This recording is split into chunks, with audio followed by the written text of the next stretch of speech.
নমস্কার সবাইকে। আশা করি আপনারা সবাই ভালো আছেন। মহুয়ার নতুন আরেকটি ভিডিওতে আপনাদের সবাইকে জানাই অনেক স্বাগত। আজকে সোমবার আর এখন বাজে সকাল 7টা মতন।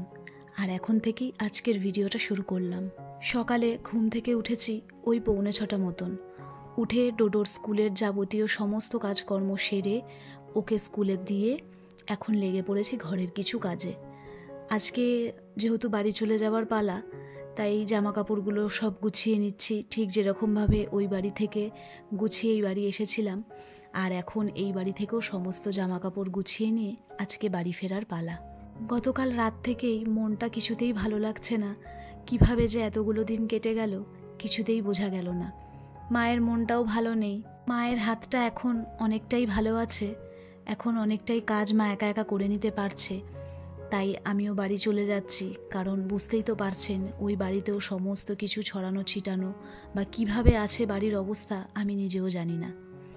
তো চলুন, যাওয়ার আগে মায়ের বেশ কয়েকটা জামা কাপড় ছিল, মা বলেছিল আমাকে রেখে দেওয়ার জন্য, কিন্তু ভাবলাম যে না, কটা জামা কাপড় আছে সেগুলো কেচে দিয়েই যাই।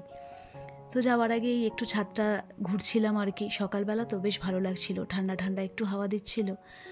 আর ছাদে আসলে এখানে না বেশ কিছু পায়রা আছে, মানে বেশ কিছু বলবো না, অনেক পায়রা রয়েছে।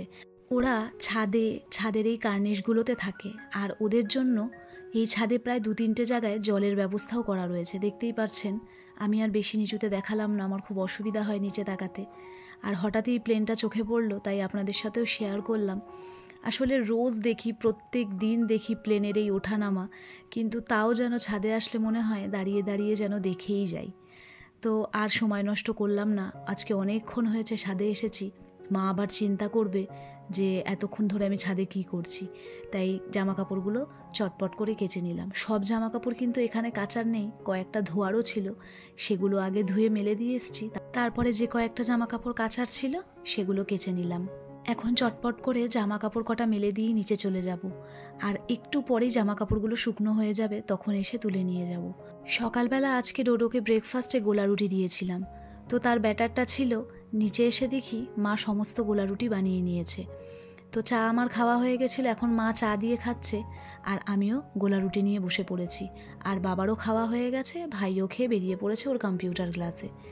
তো এখন রান্নাঘরের কাজে চটপট করে লেগে পড়ব। সবার প্রথমে ভাতটা বসিয়ে দিলাম, আমি টুকিটাকি যতটুকু করার করে দিই, তারপরে মা রান্নাটা চটপট করে নেয়। আজকে আবার সোমবার, অজয়কে আবার আলাদা করে রান্না পাঠানোর একটা ব্যাপার আছে, কারণ সোমবার করে তো নিরামিষ খায়।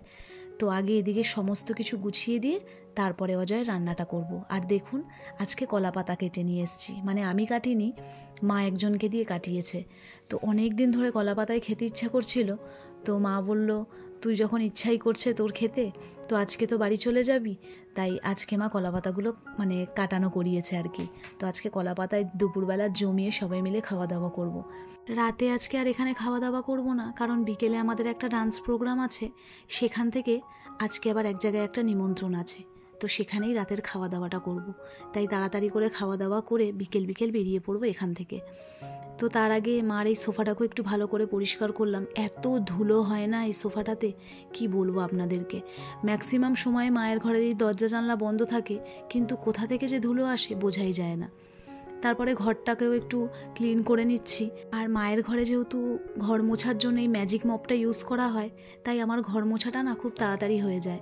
আমার ওই বাড়ির জন্যও আমি কিনেছি, কিন্তু আমি এখন নামাইনি, কারণ ওই ঘরের মানে যে মেঝেটা ওটা একদমই না সমান নয়, তো জিনিসটা নষ্ট হয়ে যাবে বলে আমি তুলে রেখে দিয়েছি। এখন ওই হাত দিয়েই কাজ সেরে নিই, যখন নতুন জায়গায় যাব তখন ওটাকে ইউজ করব। তো এখন কলা পাতাগুলোকে কেটে নেবার পর ভালো করে ধুয়ে নিচ্ছি, প্রচণ্ড নোংরা যেহেতু রাস্তার ধারে, তাই জন্য। তো যাই হোক, খাওয়া দাওয়া করে একেবারে বিকেলবেলা এই যে এখানে একটা রাস পুজো হয় আমাদের এখানে, ওখানেই আমাদের প্রোগ্রামটা ছিল।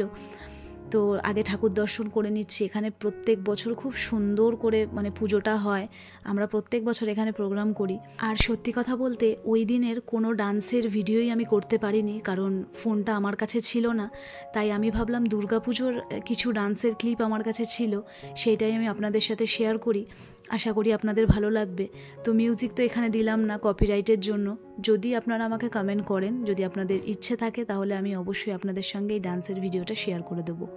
তাহলে চলুন, এখন বাড়ি যাচ্ছি, প্রোগ্রামও শেষ হয়ে গেছে, এখন বাড়ি গিয়ে নিমন্ত্রণ বাড়িতে যাব। আর আজকের ভিডিওটা এখানেই শেষ করব। কেমন লাগলো অবশ্যই জানাবেন। আপনারা সবাই ভালো থাকবেন, সুস্থ থাকবেন।